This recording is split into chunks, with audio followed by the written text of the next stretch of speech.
Charan! Hello everyone! Ayan, nandito tayo ngayon sa nasa ano nga ba tayo? Nasa Shibuya. Punti ko na makalimutan. Nandito ko nga pala kami sa Shibuya. Ayan, papakita ko sa yung paligid dito. Nandito lang tayo sa may kalsada. Ayan, papakita natin yung mga mga matataas na building at yung mga nagdaraan dito. Ganyan kadami yung tao dito. Ayan, nasa paligid na sa mga restaurant. At ito ay nakatambay lang kami dito sa gilid. Buildings, ayan. O, diba? Dito na tayo sa kabila.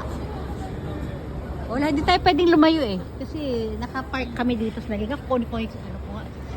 Ayun si Kane, no? Kane! O, diba? O, dito na tayo. Ayan, pagmasdan lang natin yung mga tao sa labas. Sa lansangan, o. Kane, say hi ka lang anak, dali na. Hi, goodbye. Goodbye na daw. Sige na nga.